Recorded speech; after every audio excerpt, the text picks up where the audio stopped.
Hello and welcome to week 10 of Reason and Persuasion. And this week I want to start thinking about reasoning and persuading in the public realm. I want to think about reasoning and persuading as part of shared political life. So this week I'm going to think about the role of broadcast mass media in reasoning and most especially persuading. And then next week I'm going to think more about social media. So this week is more about the kind of centrally produced broadcast stuff. Next week is more about the kind of social media that rely or seem to rely on user-produced content, although that distinction is breaking down a bit now, isn't it? Because on the one hand, newspapers and broadcast media increasingly rely on user-generated content, whereas and also corporate interests are starting to manipulate social media much more effectively. Nevertheless, that distinction still obtains because in the stuff we're talking about today, there's an editorial function. There's a producer and a director who decide, or an editor who decides what goes out, whereas with social media you don't have that. Okay, so to start with, I want to introduce the work of an American sociologist called C. Wright Mills. And he had this idea called the cultural apparatus. This is important. Why? Well, because it really underlines the importance of mediatization. So there's a long quotation, and I'm going to read the first bit.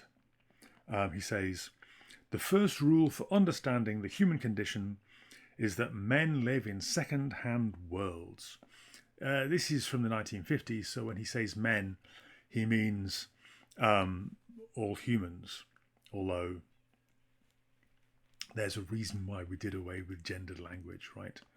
Because it does kind of imply that some humans are more important than others. But anyway, that's the first line of a much longer quotation. So I'll read you this longer quotation and I'll intersperse it with some commentary and explanation. So he writes, "The first rule for understanding the human condition is that men live in second-hand worlds. They are aware of much more than they have personally experienced, and their own experience is always indirect." So there are two things, right? One is that you're aware of or you know about much more than you've personally experienced. So I know quite a lot about, I've never been to Australia, but I know quite a lot about Australia, right? Its flora, its fauna, its history, its culture. You know, we shouldn't become covered with grief at thoughts of Australia. And that's just Australia, right? So I know about places all over the world, and I know about planets beyond this one, and I know about something about the cosmos. And I know a lot about the past. And all of that has come from somebody else. All of that has been told to me one way or another.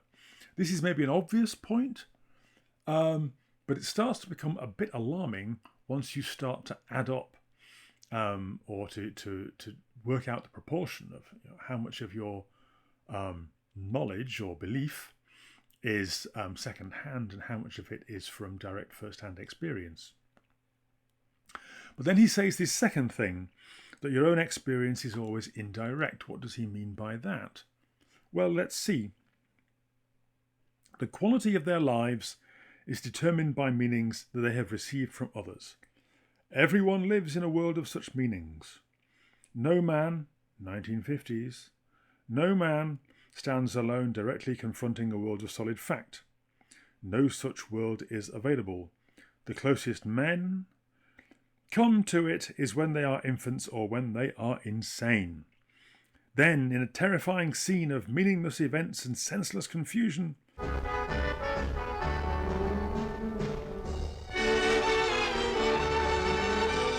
they are often seized with the panic of near total insecurity. right? So that's psychosis, really. But in their everyday life, they do not experience a world of solid fact. Their experience itself is selected by stereotype meanings and shaped by ready-made interpretations. Their images of the world and themselves are given to them by crowds of witnesses they've never met and shall never meet. Yet for every man, these images, provided by strangers and dead men, are the very basis of his life as a human being. So the idea is that even when you are looking at something and experiencing it directly, still, the concepts that you use to organize what you see have all come to you from somewhere else, right? So before me, I see a book, I see a pen, I see a notebook, I see a key. All of these concepts were made before I was born by other people, just as surely as the objects themselves were made by other people. If you imagine, think about American football, think about the quarterback's perceptions. So the quarterback receives the ball and looks down the field and sees a rapidly evolving scene of threats and opportunities, not personal physical threats, but threats and opportunities in the game. The opportunity to make a pass, threats to being sacked and losing the ball, right? Now imagine somebody else, somebody from the distant past who knows nothing of ball games, is suddenly zapped into place, or if you prefer, their consciousness, they have a mind swap with the quarterback. What do they see? They will see all the men in sports gear and helmets running around. They won't see rapidly. They may feel threatened, but they won't see threats and opportunities. They won't see threats that you could deal with simply by throwing the ball into touch, right? If you think about, the concepts that you use to understand yourself, concepts of gender, of ethnicity, of sexual orientation, of religious commitment, all of these concepts have a history. They were all invented at some point, or they all came into being through social action. There is a fine old saying that if you want to influence a child's development, the best time to influence them is about 100 years before the child is born. Why? Because that's the time when whatever is common sense during the child's formative years is first introduced into culture and is new and fresh and comes into power. A corollary, right? Somebody living in a different culture experiences a different world, right? So there is this saying that when you learn a new language, you gain entry into a new world. Still secondhand, but built from different materials.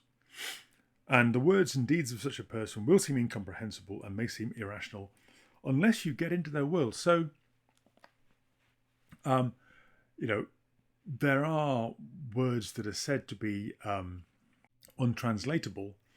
Well, most of them are perfectly understandable, even if there isn't a single word for them. But if you take a word like fealty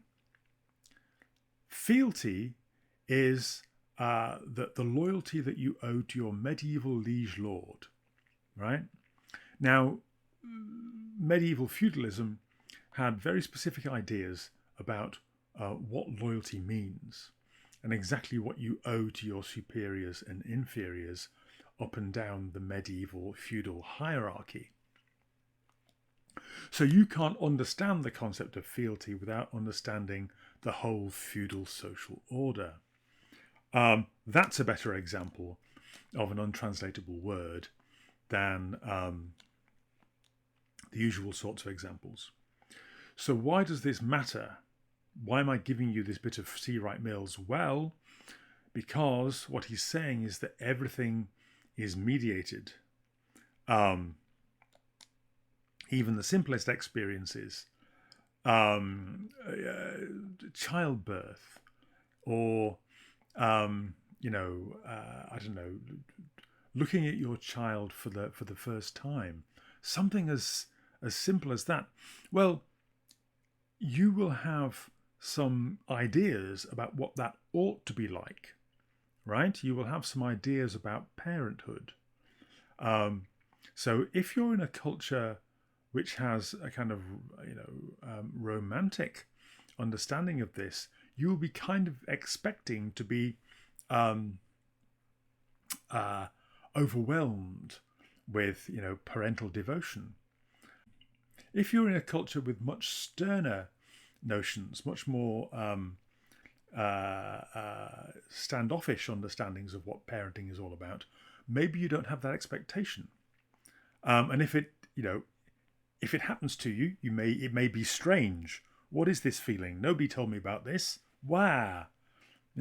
Why am I so disturbed by the presence of this baby?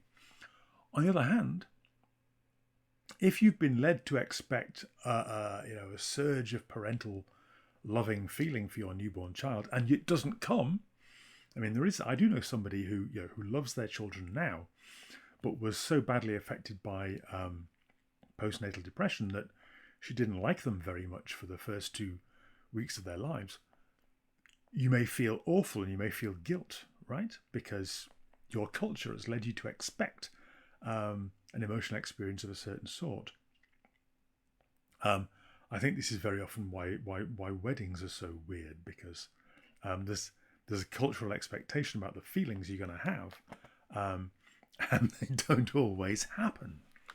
Okay, so even your most intimate and personal moments are mediated by expectations and concepts that you've inherited.